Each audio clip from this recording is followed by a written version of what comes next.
It's a beautiful day in the neighborhood.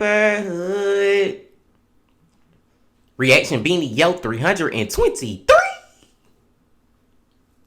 Day in that neighborhood. My brothers and sisters, we have watched a lot of crazy ass videos this week, y'all.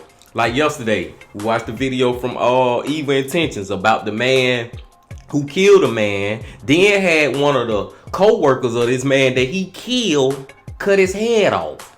Then Wednesday, we watched Anna Sauls with the little 10-year-old girl who shot a woman who was in an altercation with her mama, but come to find out, her mama is the one who told the little 10-year-old girl to shoot this lady if you see us get in a fight.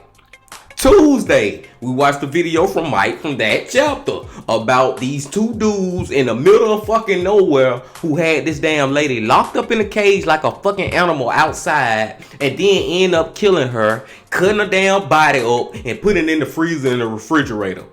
Like, we have watched some crazy ass videos this week, y'all. And it is Friday. So y'all know we about to get into another crazy one. Another what the is going on type of video. And y'all know what channel that we going to. AJ from the thewhyfiles. Wi-Fi Fridays, y'all. Hope y'all doing excellent out there today. And I'm glad that you came on back to the channel once again to fuck with the bean. In the title of this video, Ghost Lights or Alien Tech. Signals from beyond the grave or beyond the solar system. I told y'all this one was about to be crazy, right? Now let me just say something real quick, because I never in my 32 plus years of being on this planet Earth, I never put aliens and ghosts in the same like thing. You know what I'm saying? I never mingled the two. It's always paranormal activity, unidentified flying objects. You know what I'm saying? Extraterrestrials and fucking spirits and ghosts. I never thought that they could actually potentially be mingled together in some kind of way. And it's very possible now that I think about it. So like I said, y'all, I know this one finna really blow my mind. AJ from the Wi-Files, he always educates me and just show me shit that I would have never thought of if it weren't for watching his videos. So I'm ready to get into it. Long story short, short story long, my brothers and sisters. But before we get into it, y'all know what y'all got to do. Get whatever you might need. Get what you need to Wi-Fi Fridays. Once again, my friends. Y'all got what y'all need, y'all ready to go? Then let's fucking go. This episode of The Thewhyfiles is brought to you by Factor. Here's the scene. You're driving down a secluded road. The only lights come from your headlights. The only sounds you hear are crickets and the hum of the engine. Suddenly, a mysterious orb of light appears in the distance, floating a few feet above the ground. You get the sense that the light is aware of your presence. It darts around, beckoning you closer. It can't be another car. There's nothing around for miles. Now, as you get closer to the light, it vanishes. Finally, you arrive at a small town and stop at a diner for a bite. You mention your experience to the waitress. She smiles and says, "You saw a ghost light." She tells you the story of someone killed on that dark road many years ago. The light has been seen ever since. Ghost lights or spook lights are seen all over the world. In some places, they're thought to be the spirits of the dead. Other places say they're portals to another dimension, and others say they're signals from another world. Whatever they are, ghost lights are real, and they've stumped scientists, skeptics, even governments for a long time. They're seen by thousands of people every year. There are even cases where people have followed a ghost light into the darkness, never to be seen again. Get whatever you might need. This isn't fist. And y'all fuck with the Wi-Fi. The Wi-Fi's 50, man. Y'all fuck with his advertisement for this video. And most definitely give a shout out to Hecklefish, man. But he already got me thinking like these ghost lights. The possibilities are endless of what the hell them damn ghost lights actually is, man. My brain is already turning, my brothers and sisters. It's turning 150 miles per hour. We're gonna take it back right here, and let's go. On December 4th, 1931, a trail of blood almost a quarter of a mile long was found in the small town of Gurdon, Arkansas. It led to the body of Will McLean. A railroad spike hammer and a shovel covered in blood were found near his body. It was clear that the cause of death was 4 severe blows to the head. But there was one detail of the murder that would haunt the town forever. McLean's lantern was still clutched tightly in his hand. Shortly after Will McLean's death, people started reporting seeing a strange light. The light was appearing along a 4-mile stretch of railroad track near the town. It was described as yellowish white and moved like someone searching the tracks with a lantern. And researchers have been trying for years to explain the Gurdon light. Obviously aliens. A popular theory is that people are seeing headlights from Interstate 30. Now this makes sense at first. I-30 is only a couple of miles away from the train tracks, close enough to trick the mind into thinking those headlights are floating orbs. But there is a problem with this explanation. People started reporting the light in 1931. Interstate 30 wasn't built until the late 1960s. Wow. The light starts coming on and going off, coming on and going off. And it went off when it got about 10 feet from us. The next time we saw the light, it was behind us. Another theory is that the light is swamp gas. Gurdon Railway is surrounded by dense woods and swamps.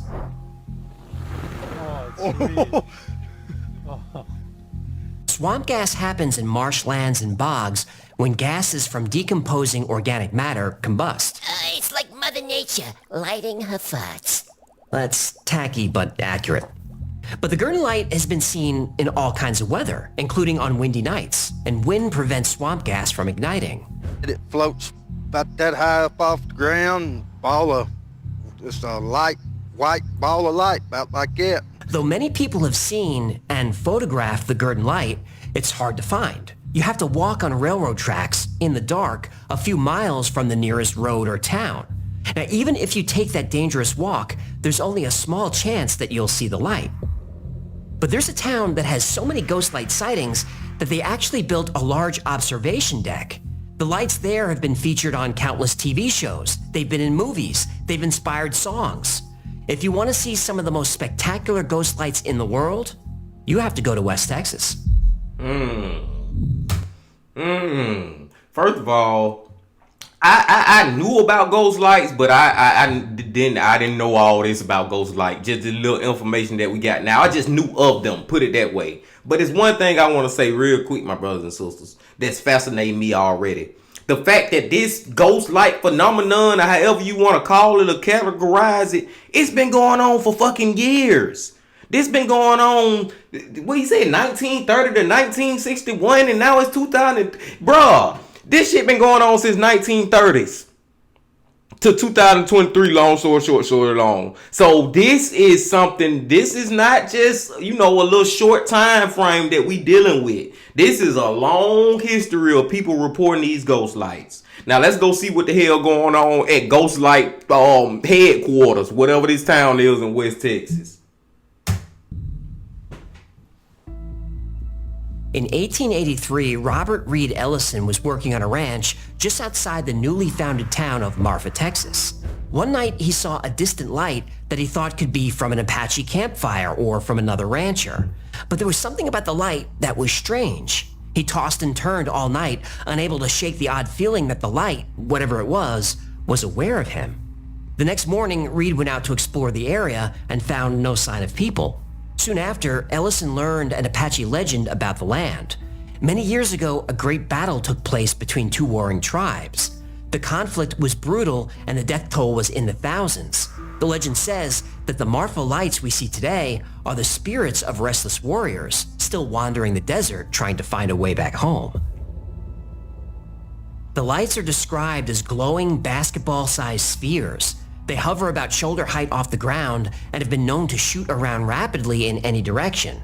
They appear in pairs or in groups, but sometimes single lights divide into pairs. They've been seen merging, disappearing, and then reappearing. And sometimes they seem to move in regular patterns, like there's an intelligence at work. They're a mystery, and I want them to remain a mystery. Many towns known for paranormal activity don't advertise it. But like Point Pleasant, West Virginia has embraced the Mothman, Marfa has embraced the Marfa Lights. In 2003, the town built a Marfa Lights viewing center. There's even a Marfa Lights festival held each September on Labor Day weekend. There's a street parade, food, and live music. But not all ghost light experiences are so positive. In fact, some are downright terrifying. Bro, then y'all gotta get used to me if you ain't used to me saying this already. Because I never heard of fucking Marfa Lights. And the fact that these people goddamn are having a festival and then built a whole place where you can go and actually view them. So is it some kind of explanation to this being fake? Or do the people that's at these festivals and the people who built this building or whatever for people to go view them, or do they not know what the fuck going on either? Does anybody know what the fuck going on with these damn lights? Or is everybody just really thinking this some paranormal or ghostly or alien activity? Wow.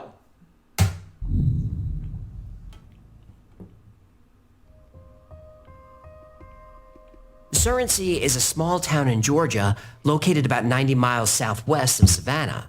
And that's where you'll find the Surrency Lights, which are bright yellow or white orbs of light. And like the Gurdon Lights, these also appear near train tracks. Again with the train tracks?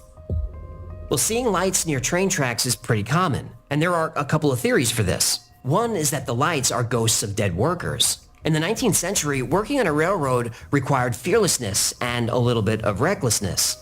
Railway workers had long shifts, and the work was physically demanding and dangerous. In the early days of the railroad, 1 out of 35 workers were injured every year, and in many cases, the injuries resulted in missing limbs. And almost 1 out of every 100 workers died on the job. Maybe the lights seen around the tracks are spirits haunting their place of death. Another theory for lights around train tracks is that the tracks are liminal spaces. A liminal space is a threshold between two worlds, existing in neither world and both at the same time. Hello? So basically the back rooms. And that's crazy once you think about it like that. It could be like some back rooms type shit that's going on with them lights. Hello? It's a place of transition, of waiting, and not knowing what's just beyond that door, or right around that corner, or just a little further down the tracks. And some believe that liminal spaces can act as portals to other dimensions, including the spirit world. The Surrency Lights are often considered to be spirits of the dead because of the town's dark history.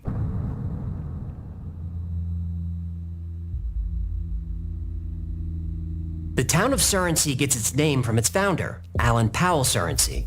In 1852, he built a 2-story home for his family on land next to the train tracks. For the first 20 years, things were pretty normal. But then things went from normal to not normal. One evening, Surrency's daughter, Clementine, was waiting by the train tracks for her father to come home. And as the sun set, she noticed a dark figure approaching. With an uneasy feeling, she headed back home. As she reached her house, she felt a stone land near her. When she turned to look where the object was thrown from, the dark figure was gone. She quickly went inside, where several of her father's friends were gathered. It wasn't long before everyone heard what Clementine experienced outside. Heavy items were falling all over the property. When Clementine walked into the kitchen, small pieces of brick rained down everywhere. When her father's friends came into the kitchen to see what was happening, they saw pots and pans jumping around and knives sliding around the floor. Alan Surrency finally got home and saw the damage. At first, he thought there'd been an earthquake, but nobody felt a tremor, and none of his neighbors were affected. Then things escalated. Soon the entire family witnessed furniture and objects moving on their own. Pictures fell from walls. Plates, cups, books, and bottles shot from their shelves with violent force. Alan wrote down what he witnessed and sent a telegraph to the Savannah Morning News, who published it a week later. See, me and my family wouldn't even be able to witness all this shit. You wanna know why? Because the first goddamn plate I see fly across, and then I see a cup go that way, and all this crazy shit happening. As soon as that shit start happening, I'm out the fucking door. I'm finding my keys with the quickness. I'm out the door, cranking up and pulling out my goddamn driveway of my own house. Cause I'll be damned. I don't know, man. I don't know. Maybe I would do that, but you know what else I would do? Hopefully I would do this too if this situation was to ever happen, hypothetically. Maybe I would grab my phone, y'all, and actually try to record it and show people this crazy shit. Cause that shit'll go fucking viral. A few minutes of my arrival at home, I saw the glass tumblers begin to slide off the slab and the crockery to fall upon the floor and break. The books began to tumble from their shelves to the floor, while brickbats, billets of wood, smoothing irons, biscuits, potatoes, tiny pans, water buckets, pitchers, etc. began to fall in different parts of my house. Nearly all of my crockery and glasses have been broken. There have been many other strange occurrences about my house. These facts can be established by 75 or 100 witnesses. The paper sent out an experienced reporter to verify the story. The reporter couldn't believe it. Clocks in the home were going haywire. They were spinning rapidly forward and backward in time. A mirror exploded into a rain of glass, and strange noises were heard all over the house, like footsteps and banging. At night, you can hear disembodied voices, laughter, and sometimes screaming from empty rooms. Alan was a leader of the community and tried to take this all in stride, but then the house started targeting his daughter. Some unseen force would yank her covers off of her at night and pull her hair and sometimes throw her across the room. At that point, Alan called it quits and the family moved out. It took you that long to call it quits, Alan? Alan, you should have got you and your people out that bitch in the first 5 minutes that it started happening, man. I would have been gone, man. I would have been gone a long time ago. 5 years later, Alan P. Surrency passed away, and the haunting stopped. Shortly after Alan's death, orbs of light were seen hovering over the train tracks near his home. All Surrency residents know the story of the Surrency House haunting and the Surrency lights. And while the story is spooky, they'll tell you that the lights are harmless. But that isn't always the case. Some ghost lights are very, very dangerous. Let's see. Worldwide, millions of people go missing every year. Some get lost and can't find their way back home. Others run away and don't want to be found. But there are plenty of missing persons cases that can't be explained. In Australia, almost 40,000 people are reported missing every year. That's one person every 18 minutes that just vanishes. And more than a few of these disappearances have been blamed on the Min Min lights. The what? Min Min. Got it. Goddamn, how many goddamn lights it is now, man? This like the third different light somewhere else in the world? Is this like some religious type shit? Not religious, that's the wrong thing. But I'm saying like this is another case of something that not only occurs in one part of the world, but this going on everywhere. And that just lead me to believe that it just validates that it's more real. Something crazy is going on. The Min Min lights get their name from the now abandoned settlement of Min Min, which is about 70 miles from Boolia. And Boolia is in a remote western region of Queensland, about 1,000 miles northwest of Brisbane. Stories about the lights predate the European colonization of Australia. And some Aboriginal people believe the Min Min lights are the spirits of their elders. And before the town was destroyed by a fire, it was known for being a watering hole. Among the buildings burned to the ground was the Min Min Hotel, which had a graveyard out back. Now, a hotel with a graveyard out back might seem surprising, but Min Min wasn't your average hotel. In 1947, a daily newspaper described it. In the old rough days, the hotel at Min Min was famed for its wild bawdiness and its gut-rotting drinks. Many a shearer with a big check drank himself to death at the infamous hotel, or was killed in a drunken brawl, or was murdered for his money. The corpses were tossed into the backyard. It sounds like every hotel in Portland these days. The first popular report of a Min Min light sighting was in 1918, and the story goes like this.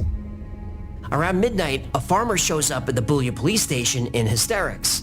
He's going on about being chased by a strange light. As he was riding past the Min Min Hotel's abandoned cemetery, he saw an orb of light appear right above a grave. The light hovered for a few seconds. The farmer had the eerie feeling that the light was aware of him. Then suddenly the light shot right at the farmer. He panicked, jumped on his horse, and started riding as fast as he could.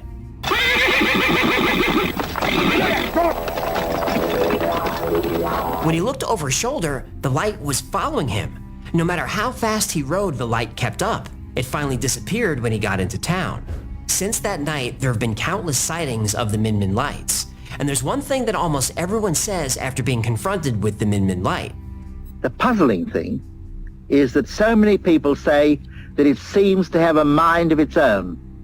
It follows them, or it goes away from them. Now, if this is so, it could be a psychic phenomenon. All I know is that there is something there which needs to be explained. The light seems to have intelligence, and it's not friendly. I couldn't say for 1 minute what it is, but it's got to be something alive, because chaps have said to me, you're on a drover, say that he can ride up and see it here, then within a few seconds it's behind him somewhere else. Sometimes the light will chase witnesses. Other times it tries to get people to follow it. It was terrifying to see it coming towards you. It used to come up close, and if you went towards it, well, it'd just dance away from you. And another thing, y'all, that's also validating, like making me believe this shit more and more. Like I said, not only the fact that this light just ain't found in one place. See, I'm thinking when he first started this story off about Texas, I'm thinking what happens in Texas stays in Texas. Man, this shit happening worldwide. But not only that, all these different witnesses. Like, we got so many people claiming to have seen these lights who actually on video saying it. Then you got a lot of people who they interviewed and was talking to and claiming that they seen it. You know what I'm saying? Like, it's a lot of people out here who saying they seen this shit. According to the legend, anyone who follows the lights disappears and is never seen again. Newspaper columnist Bill Boyang found this out firsthand. One night, Bill was camping in the outback with some friends when a strange light appeared. We were all sitting looking into the darkness, well away from the dying campfire and enjoying the cool air after the heat of the day, when suddenly I saw a light. At first I thought it was someone waving a lantern, but it suddenly rose higher in the air, danced a few jigs and hovered about, first high and then low, but always keeping at about 50 yards distant. It was clear that whatever was controlling the light was not a person. It looked like a huge ball of glowing embers. Bill was intrigued and urged his group to go after it. But the men in the group knew the story about the Min Min lights, and they knew that no matter what, if you see one, you don't follow it. Bill wasn't impressed. He got up and went off to find who or what was behind this mysterious light. Bill walked slowly through the darkness, brush and twigs snapping beneath his feet. The light hovered in place, and Bill could swear it was waiting for him. Finally, Bill was far away from camp, and the light was only a few yards ahead of him. Then suddenly the light bounced in the air, emitted a flash, and shot down into the ground. Bill took another step when he heard panicked voices yelling at him from camp. He turned around, and he could see his friends by firelight waving their arms and shouting for him to stop moving. Bill froze in place. The light then floated up, still a few yards ahead.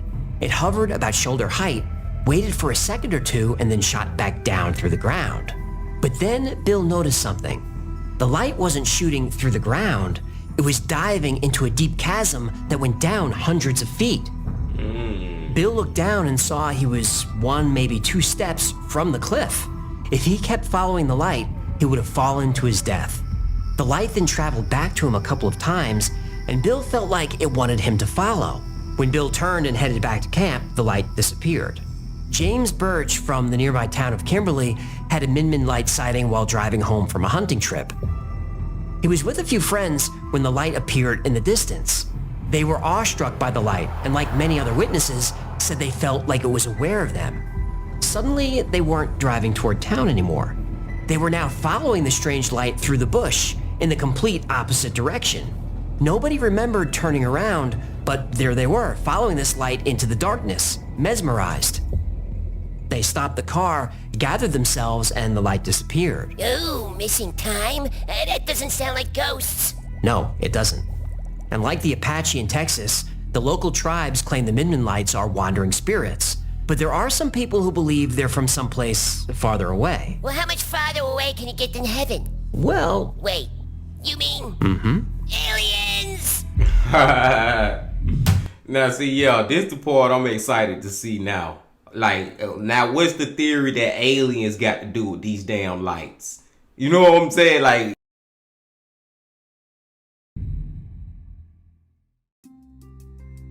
Ghost lights or spook lights are seen all over the world. Some places have become famous for them. Marfa, Texas, Girton, Arkansas, Surrency, Georgia. There are also the Brown Mountain lights in North Carolina and the Joplin spook light on the border of Missouri and Oklahoma. It's a long list. But can these be explained by science? Well, sometimes. Ghost lights are usually attributed to one of a few natural phenomena. One is swamp gas, which Mother Nature lighting her farts. That's enough. Decaying organic matter is flammable, and under certain conditions, it can ignite. Now, it's possible that some ghost lights are swamp gas, but in places where lights appear during different weather conditions, it's not swamp gas. Another explanation is the piezoelectric effect, and when quartz crystals are placed under stress, like from tectonic activity, they can produce an enormous amount of electricity. Girton, Georgia sits on top of a large quartz deposit and is on a fault line. Plus, an earthquake was felt about the same time Will McLean was murdered on the train tracks. But this doesn't explain why the light appears as a ball and hovers, or why it appears frequently, even when there's no seismic activity. Another explanation for ghost lights is when certain atmospheric conditions create optical illusions. There's a phenomenon called a superior mirage, which occurs when the air near the ground is colder than the air above it. And this bends light rays so that objects look like they're floating above the surface. A superior mirage is pretty rare, but the best place to see one is where you can view a long distance unobscured, like over large bodies of water or over a large swath of flat terrain. You know what these superior mirages giving me vibes of? The thewhyfiles video we watched last week, y'all, when we was talking about the aliens and how maybe they like got some kind of shield over our eyes where humans perceiving something when it's really something else.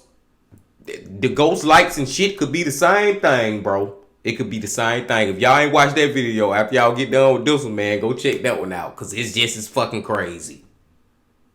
Terrain, for example, that you can find in Marfa, Texas.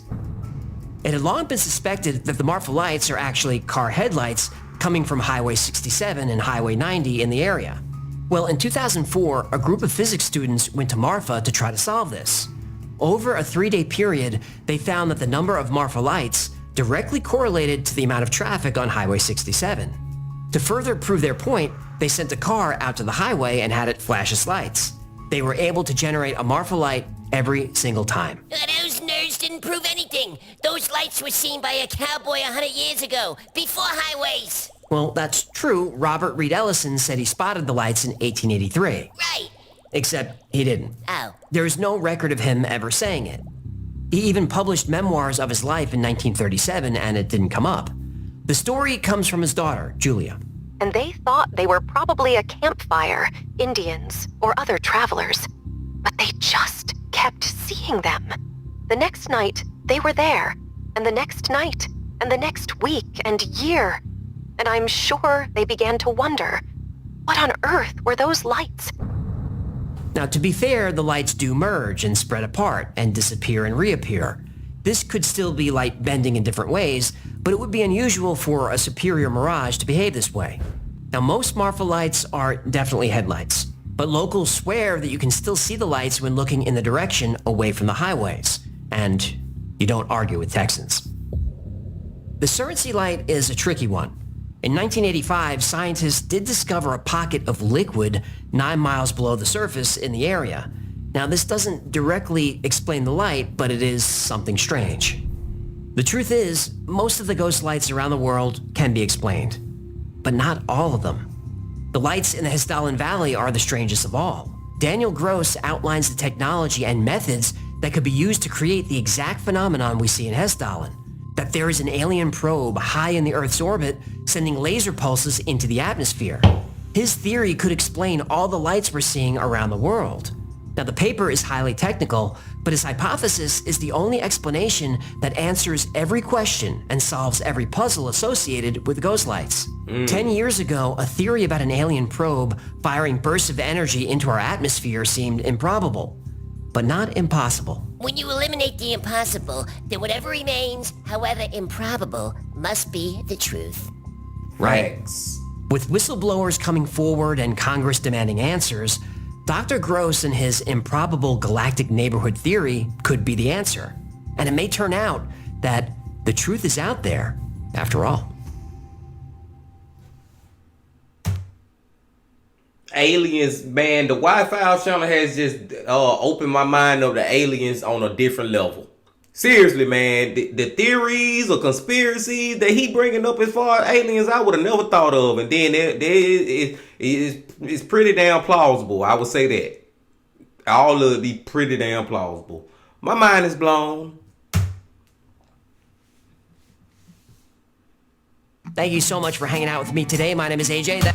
Damn, my brothers and sisters. Then he left us on a fucking cliffhanger with the shit. I was ready for him to talk about the damn aliens with the damn and I wanted some more. I wanted some more, man, about the aliens with the damn how they could possibly be the ones shooting the damn lights.